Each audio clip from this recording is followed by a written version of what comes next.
name is Dale, here to do the review of King Crooked, better known to some as Crooked Eye, album Good vs. Evil Part 2, The Red Empire. This review is done on behalf of Audio Liquor Magazine. This album came out late last year. I believe it came out either late November or early December of last year, but I'm just getting a hold of it like 3 weeks ago, maybe 2 or 3 weeks ago. And I'm going to review it because I believe it's worth reviewing. It's a good album. I don't think a lot of people are aware of this project, so my job is to try to make people more aware of this album.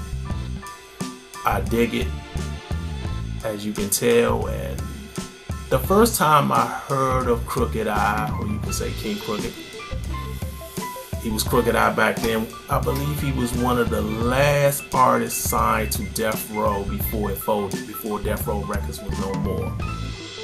But the first time I actually heard him rap was on a solo Corrupt album called The Streets Is a Mother. I believe he was featured on like 2 songs, but he really didn't spark my interest until he joined this super group called Slaughterhouse, which consists of him, King Crooked / Crooked Eye, Royce da 5'9", Joe Budden, and Joel Ortiz. And when I heard the first Slaughterhouse project, or the first song that they actually did together as a group, I was like, oh, this guy can go. He got lines, he got bars, he can rap. And he had always put out, solo projects, but I never actually heard anything until a few years ago when he did an album with DJ Static Selector called Static King. DJ Static Selector did all the beats and he was the MC. And the album was okay. It wasn't great. It wasn't nothing to run and tell anybody about. And then I got a hold of his next project. I believe it was his next project called Good vs. Evil, which is Good vs. Evil Part 1. And it was okay. About on the same level as the Static King album. Nothing to really talk about. Had some bangers. But the thing about the Good vs. Evil Part 1 album, it was a drastic departure from what I had known him to be as a rap artist. Before hearing that album, he was basically a street guy that had bars. He was good with the punchlines and metaphors. He was like a gangster / backpack rapper. He was good with the battle raps, but he had some street in him. He's from Los Angeles, and he had that street vibe to him. On Good vs. Evil Part 1, it was black militant. It was real aggressive black militant, the people versus the system type raps. So it was totally different from what I had heard him spitting before. And Part 2 to Good vs. Evil is more focused, it's strong, I dig it more.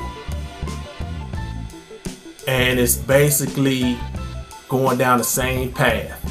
Black militant, aggressive, revolutionary, but gangster type raps. No hold bars, it's not PC.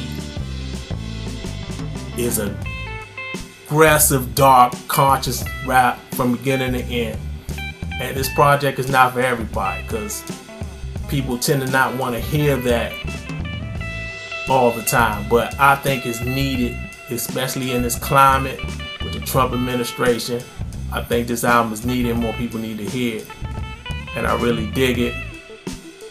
It's basically black lives, but we strapped. You shoot an unarmed black man, we shooting back at you.